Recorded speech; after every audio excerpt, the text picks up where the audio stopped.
Você já se perguntou por que algumas pessoas conseguem enfrentar as adversidades, superando todas elas ou quaisquer adversidades, enquanto outras pessoas se afundam diante de uma crise? A diferença não está no que você é, mas sim no que você faz. Quero então discutir hoje essa questão de se a resiliência é de fato uma competência ou se é uma característica inata de pessoas superpoderosas. Então, se a resiliência fosse um traço de personalidade que é fixo e quase imutável, a sobrevivência dos melhor ajustados, como dizia Charles Darwin, faria crescer esta população ao longo do tempo. Embora já saibamos que a maioria absoluta da população dispõe de resiliência, não me parece ter sido esse o caso, dada a variedade que a gente percebe de graus de resiliência em diferentes indivíduos. Também, se ela fosse inata, poderia gerar preconceito, racismo, intolerância. Por exemplo, poderia haver quem pensasse em diferenças de gênero entre homem e mulher e os demais gêneros. Diferenças de raça, algumas raças mais resilientes, outras não. Diferenças de base genética ou de classe social. Nada disso nos interessa. A resiliência é, na verdade, uma competência. Por que é uma competência?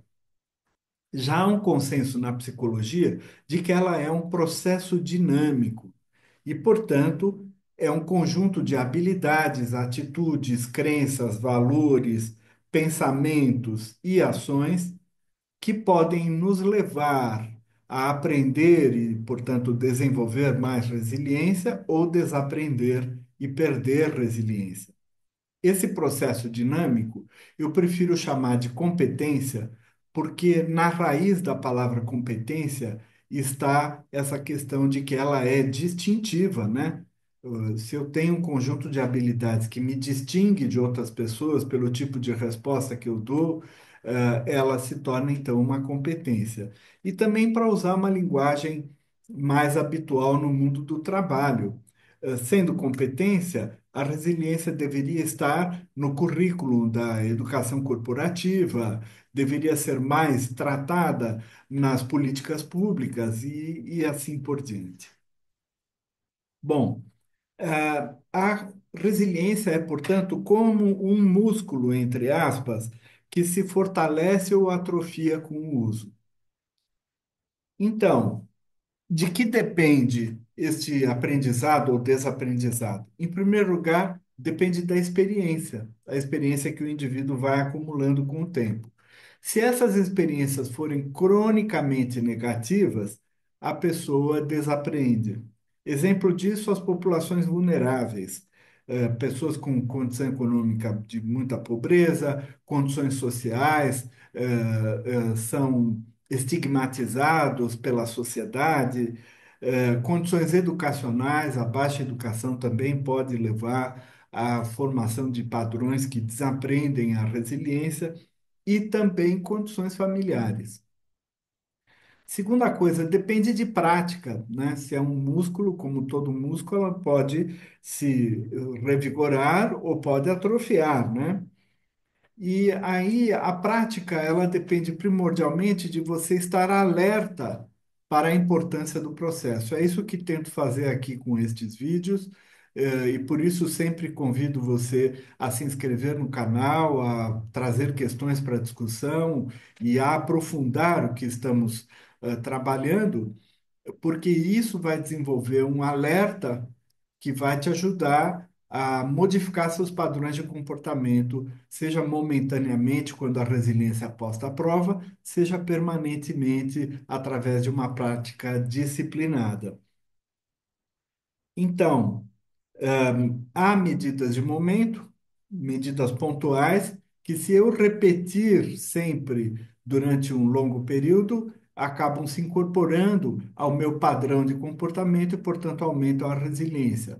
Ou há medidas de uma prática disciplinada que vai, então, gradualmente modificando as atitudes, modificando as habilidades e assim por diante. Medidas de momento, exemplo delas: treinamento em artes marciais, educação em gestão, em particular, a prontidão para mudança, para risco, para crise, e medidas para sempre, exemplos: Tai Chi, Chuan, meditação, esportes de alto rendimento, maratonas, e também todo o esforço de emancipação ou de desalienação, como vimos na série passada. Quais são, então, os principais mecanismos de aprendizagem desta resiliência? Primeiro, a exposição gradual ao estresse.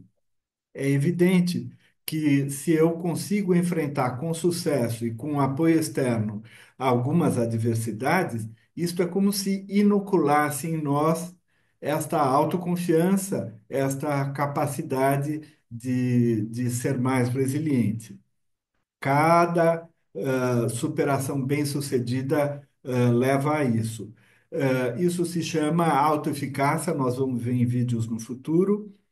E eu, no vídeo passado, falei bastante do eustresse. Todos os exemplos, todas as condições que levam ao eustresse, sejam projetos pessoais, a experimentação controlada, a liderança, a conquista de coisas que nos esforçamos por alcançar, todas elas servem a esse propósito de exposição gradual. Quanto mais projetos a gente realiza com sucesso, mais projetos mais desafiadores a gente se compromete a realizar no futuro. E isso é que, então, gradualmente amplia a resiliência. Também há uma questão de modelagem e aprendizagem social.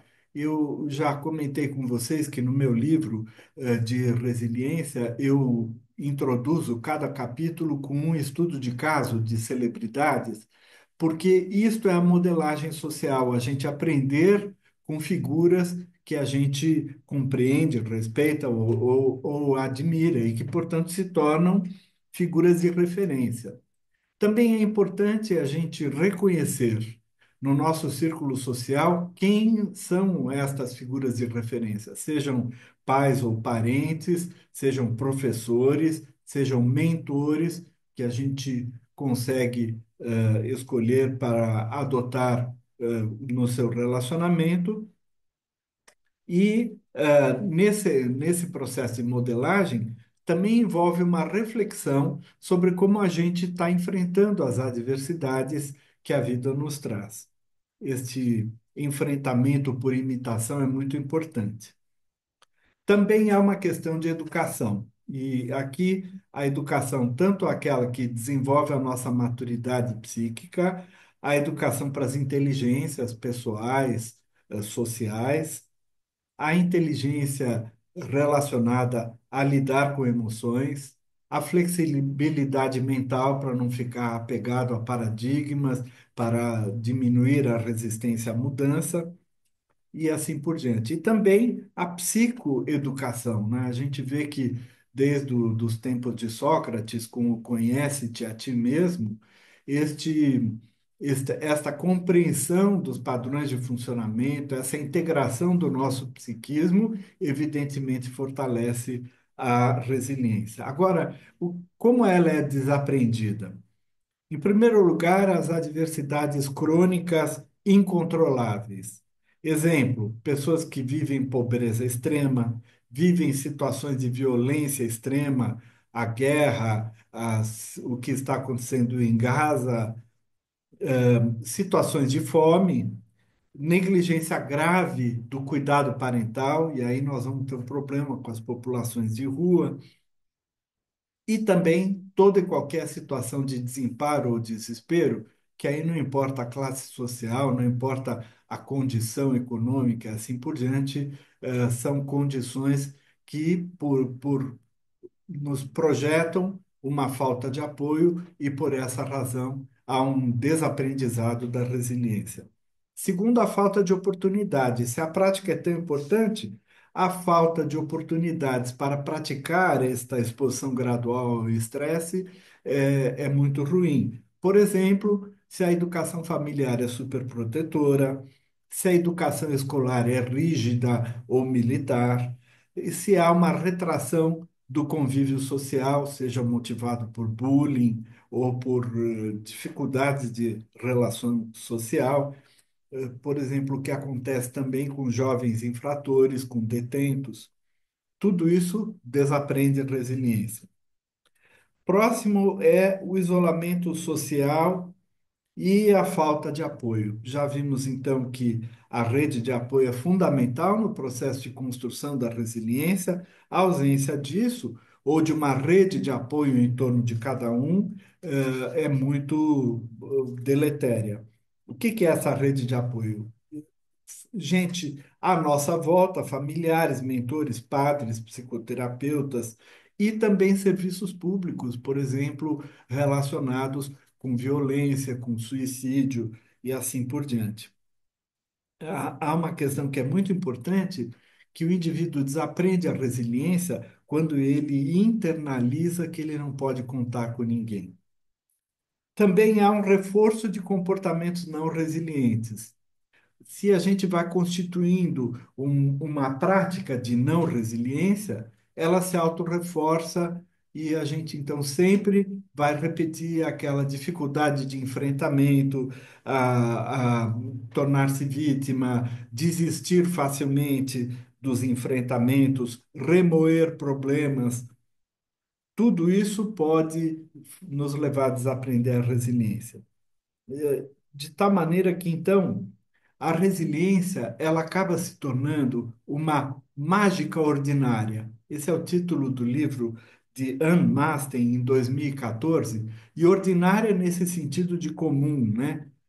Não é uma coisa de super-heróis, nem uma coisa extraordinariamente inalcançável. Na verdade, a resiliência é acessível a todo mundo, é construída gesto a gesto, relação a relação.